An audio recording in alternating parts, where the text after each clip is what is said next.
This is the Road to the Kentucky Derby, presented by Woodford Reserve.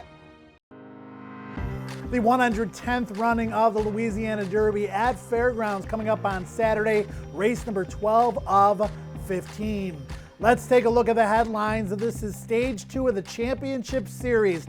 100 points to the winner on the Road to Kentucky Derby 149, presented by Woodford Reserve, down to 10 points for 5th. Brad Cox has been on fire this meet at the Fairgrounds. He's swept all the prep so far. The Gun Runner, the LeCompte, and the Risen Star. His Instant Coffee is a 2-1 morning line favorite for the Louisiana Derby. Steve Asmussen won this race last year with Epicenter, who went on to run second in Kentucky Derby 148. He's got a pair of upstarts in this year's race. Todd Pletcher's won the Louisiana Derby 4 times. His Kings Barnes looks to remain undefeated on Saturday.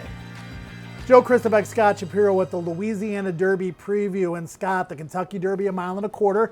This race, 1 3/16 miles. The only North American prep at this distance, replicates the kind of trip these horses are going to have in front of them the first Saturday in May. There's a reason this race has grown in stature over the years, and 1 3/16 miles, along with $1 million purse. A lot of those reasons, and really looking forward to it. It's the truest test we get before that first Saturday in May. Last year, Epicenter, the winner, wound up running second in the Kentucky Derby. Probably should have won.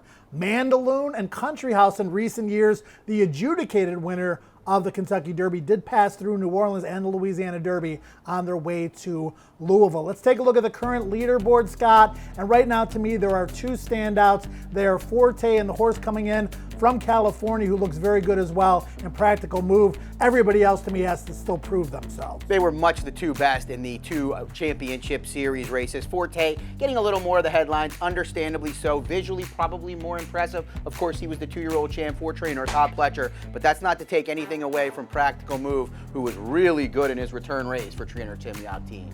The Louisiana Derby field, 12 on the program, 3 for Brad Cox, 2 for Steve Asmussen, 2 for Ken McPeak. It's 2-1 on Instant Coffee. Your winner, the LeCompte, was able to take a step back with Instant Coffee after winning that race. Brad Cox wins the Risen Star with Angel of Empire. Now he has a horse that's fresh, fit, and ready to go, who certainly looked very, very good in his victory here a couple months ago. Big step forward there. Understandably, the considerable favorite in here being 2-1, and the clear one to beat in this spot. He did get a good setup, though, in the aforementioned LeCompte. We'll see if he can get that setup here, and Luis Saez can work out another trip. The Louisiana Road to the Kentucky Derby started when these horses were still 2-year-olds, the day after Christmas, December 26th. That was the Gun Runner Stakes. Jace's Road taking control early, Scott, going gate to wire in that particular event, and he won that race pretty easy. He did win that easily, and a lot of these Kentucky Derby prep races have turned into collapses. A lot of speed on the front end. Horses from off the pace have taken advantage. That was not the case on the day after Christmas in the Gun Runner. Determinedly, who was the favorite, was likely to be the pace setter. He didn't break well. It was Jace's Road and Florent Giroux taking advantage, wiring out that field, and like you said, doing it easily, winning by 5.5 in the end. Now, Jace's Road went to Oak Lawn for a subsequent race and was taken back off the pace that particular day, and he wound up finishing, disappointing middle of the pack, but a sloppy track, messy race. I think he has a viable excuse. Yeah, I'm not sure if he's good enough to win this race, but I'm putting a line through that last race, that Southwest. Not only did they not try for the lead because there was faster horses in there, Frosted Departure, a sprinter stretching out for McPeak, Arabian Night, who is off the Derby trail very fast early. Look for Florent Giroux and Brad Cox to send this one from the far outside and see how far he can take him. Now, Instant Coffee, the morning line favorite for this race, came back for Brad in the next prep here. That was the LeCompte Stakes, fresh off his victory in the Kentucky Jockey Club. Now, that race, Scott, I thought was kind of an unimpressive grinding effort. He got the job done, but in the LeCompte, he showed a more electric turn of foot to me. I agree. There was nothing electric, in my opinion, either in the Kentucky Jockey Club when he won. He grinded it out. He ended up winning by more than a length in the end, but it kind of an oddly run race. Curly Jack, who finished second, got in trouble. He finished for real in the LeCompte. A significant step forward, both in terms of numbers and visually. If he takes another step forward, not only will he win this race with a good trip, but he'll be another one of those major players, along with Practical Joke and Forte right now, in that Derby starting gate. He grinded it out in the Kentucky Jockey Club. He showed plenty of energy in the LeCompte. See what I'm doing there? Can he do it again, though? He's fresh, fit, and ready to go. I think he can. The question is he going to get the same setup he did in the LeCompte? I think the answer is likely to be no. But maybe Luis Saez, who's an aggressive rider, can get him a little more into the race. I don't know if he's quite without any early speed. We'll see as he progresses, but reportedly he's been training very well. The third New Orleans prep was the Risen Star, and Brad Cox had 3 in there, Scott. The longest shot of the 3, Angel of Empire, won. He's going to Oaklawn next. But we do have the second place finisher, Sun Thunder, one of a few that exit that race. He does exit that race. It was a career best race in terms of numbers, 96 on the Brisnet scale, and he almost got the job done. What a ride by Brian Hernandez Jr. that day, bobbing and weaving, saving ground much of the way at nearly 17-1. My question with Sun Thunder is, everything kind of went right for him in the Risen Star. He got an honest pace. He got a real good ride from Brian Hernandez. Can he take another step forward? He was awesome when he broke his maiden 3 races ago at Oaklawn. Then he had a sloppy track excuse at that racetrack. Fast track last out. He got a great trip, as you mentioned, but he at least was one of those horses that was finishing that particular day. What do you think about his upside?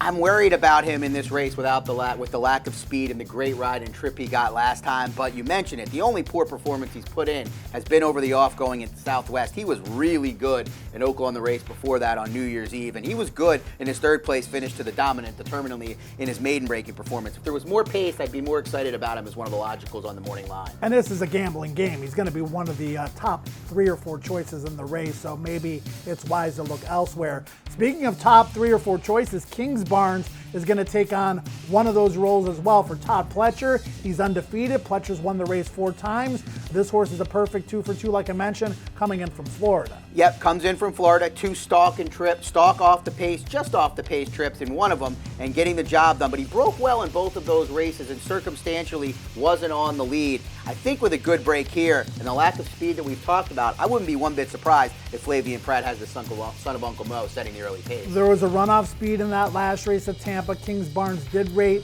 kindly. He did finish the deal as much the best. I wasn't overly impressed with his gallop out, and he's only run 2 times.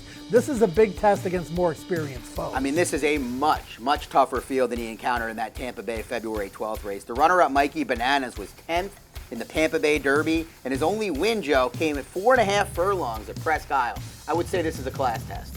Speaking of class tests, the horses exiting the undercard allowance on Risen Star Day are going to face that, but they are certainly horses that belong in this field. Dennington the winner, Cagliostro was second. Dennington getting up in the final strides to defeat Cagliostro, who one could argue maybe ran the better race that day. I would definitely argue Cagliostro ran the better race. Dennington sitting back, letting competitive horses go at it on the front end, tripping out, just getting up in the nick of time, where Cagliostro was much up closer to the pace along the inside and took a brief lead before being beat. You could also say Cagliostro has a much more of a move forward here. He's only raced 3 times. Dennington's going to be yanking his 9th lifetime start. Dennington was 4th in the Lecomte Stakes prior to that undercard allowance event. He winds up winning the undercard allowance. The question with him is, does he have any upside moving forward? Well, the only interesting point you could make is the blinkers were on in the Lecomte and they were taken off in the Fairgrounds allowance race. So maybe they were only on once, so I'm not sure what to make of it, but he definitely did run better and settle better. Corey Landry had some questions about whether this horse would get the distance. I do as well. Cagliostro was an impressive maiden winner 2 starts ago, broke slowly, didn't have the greatest of trips, was hung really wide, won like a horse that had more to give, and he showed he had more to give in the undercard allowance. I think he's got another step forward. I think he has at least a step forward. $385,000 Florida-bred son of Upstart. Took money on debut at Saratoga, stalked and faded, came back, was not professional. Everything went wrong in that maiden breaking performance here on the Lecomte undercard. Still won by over 3 lengths in the end, and then showed a lot more professionalism last time out when he got nailed at the wire by Dennington. I like Cagliostro at a price. There was no question who Steve Asmussen's Kentucky Derby horse was last year. It was Epicenter.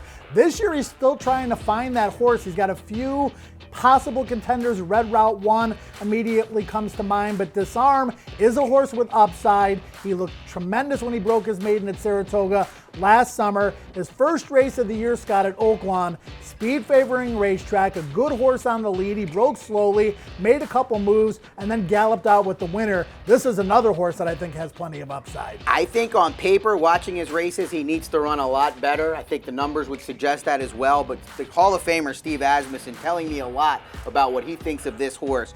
Coming off a runner-up effort, losing by 4 lengths at 1 mile, he thinks enough of this son of gun runner to stretch him out to 1 mile and 3/16 and run in $1 million race. He's got a shot. Yeah, Disarm for sure has a class test to pass, but amongst the horses in here, he certainly has upside, and he certainly, you would think, get the right stalking trip. I think so. With Joel Rosario on board, I wouldn't expect an overly aggressive ride. I think Steve would know to put Joel on a horse that is unlikely to be, that he would want to be sent. We'll see what kind of trip he gets. With such a lightly raced horse, really he's never gone further than a mile. It'll be interesting to see where he's spotted early on. Rosario's won the last 2 Louisiana Derbies with Epicenter and a couple of years ago with Hot Rod Charlie. Baseline Beater likely to be the longest shot in the field. Now, Corey Lannery rode Dennington last time. He's been riding Baseline Beater as well. And Corey Lannery and his team decide to go with Baseline Beater, who broke his maiden last stop, looking to follow in the footsteps of By My Standards, who did this a couple of years ago, broke his maiden, then won the Louisiana Derby. Well, the obvious question with this horse who lacks speed is how is he going to get the job done if the pace isn't honest? And from that far outside draw, you would think Corey would angle in, do what he does best, save ground early, and come with a run. The positives, he's taken a step forward in his last couple of starts, and I don't think he's going to have any problem with the distance. Right, you can see that in the gallop out after he overcomes traffic trouble to break the maiden. He gallops out like an absolute monster. So one of the few horses you can be pretty confident will get the mile in 3/16. The question is he good enough? Yeah, I mean, he's got to take a significant, if not 2 steps forward in this spot and get the setup. But at the price, this is a wide open race, and he's got a lot of upside. Baseline Beater trying to earn his first point on the road to Kentucky Derby 149. 200 of them on the line, not only for the horses, Scott, but for the human. That's right, Joe. Cody from Kentucky has opened up a little bit of a lead here. Plenty of time left, big point races left, but he has 360 points. It's a log jam for second. Don't forget to opt in to Twin Spires leaderboard competition. All right, Scott, so 1 mile and 3/16 in the Louisiana Derby. There's not a lot of speed on paper, but this is a race of stamina. Also, it's a betting game, so you want to try to find value.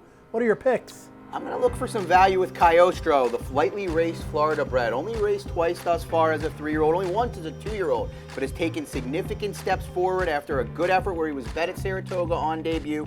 Much more professional last time, and he's got some early speed. Not a ton, but enough to get himself into that second tier where I want my horse in this race. I don't want him too far in the back. Cagliostro ready for a big step forward. Hopefully we get 12 or 15 to 1. Yeah, I like Cagliostro too. I'm going to go with a different horse that should get a similar trip. Steve Asmussen won the race last year with Epicenter.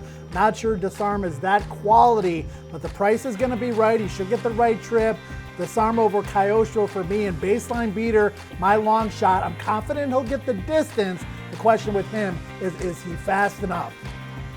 Louisiana Derby coming up on Saturday at Fairgrounds. It's the $1 million prep with 200 points on the line. Race number 12 of 15. Join us for that one and a whole lot more.